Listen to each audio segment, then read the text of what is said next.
பிரபல மலையாள நடிகை ஸ்வேதா மேனன் மீது கேரள போலீசார் வழக்கு பதிவு செய்துள்ளனர். அவர் பணத்துக்காக திரைப்படம் மற்றும் விளம்பரங்களில் ஆபாச காட்சிகளில் நடித்ததாக அளிக்கப்பட்ட புகாரின் பெயரில் போலீசார் அவர் மீது வழக்கு பதிவு செய்துள்ளனர். வழக்கு பதிவு செய்யப்பட்ட ஸ்வேதா மேனன் தமிழிலும் பல திரைப்படங்களில் நடித்துள்ளார். கேரளாவைச் சேர்ந்தவர் நடிகை ஸ்வேதா மேனன். தமிழில் சிநேகிதி என்ற திரைப்படத்தில் ஜெயஸ்ரீ என்ற பெயரில் போலீஸ் இன்ஸ்பெக்டராக நடித்திருந்தார். நான் அவனில்லை 2, அரவான், துணை முதல்வர், இணையதளம் உள்ளிட்ட தமிழ் படங்களில் நடித்துள்ளார். இவர் கேரளாவில் சிறந்த நடிகைக்காக பல விருதுகளை வாங்கியுள்ளார். ஸ்வேதா மேனனுக்கு தற்போது 51 வயதாகிறது. இந்நிலையில்தான் ஆபாச காட்சிகளில் நடித்ததாக எழுந்த புகாரில் ஸ்வேதா மேனன் மீது தற்போது வழக்கு பதிவு செய்யப்பட்டுள்ளது. கேரளாவின் எர்ணாகுளம் சென்ட்ரல் போலீசில் ஸ்வேதா மேனன் மீது பரபரப்பான புகார் அளிக்கப்பட்டது. இந்த புகாரை சமூக ஆர்வலர் மார்ட்டின் மெனசேரி வழங்கினார்.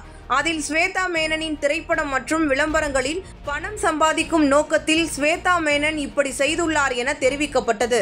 அவரது ஆபாச காட்சிகள் சமூக வலைதளங்களில் பரவி கிடக்கிறது. இது இளம் வயதினரை தவறான பாதைக்கு அழைத்துச் செல்கிறது.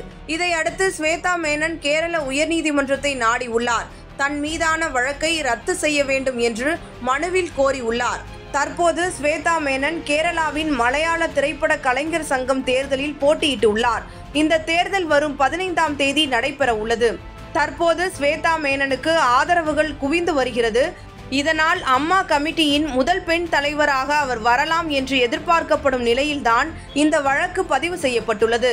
நடிகைகளுக்கு நடிகர்கள் பாலியல் தொல்லை கொடுத்த விவகாரம் பூதாகரமான நிலையில் நடிகர் மோகன்லால் மற்றும் கமிட்டியில் இடம்பெற்றிருந்தவர்கள் பணியை ராஜினாமா செய்திருந்த நிலையில் ஸ்வேதா மேனன் தலைவர் பதவியை குறிவைத்து களமிறங்கியுள்ளார்.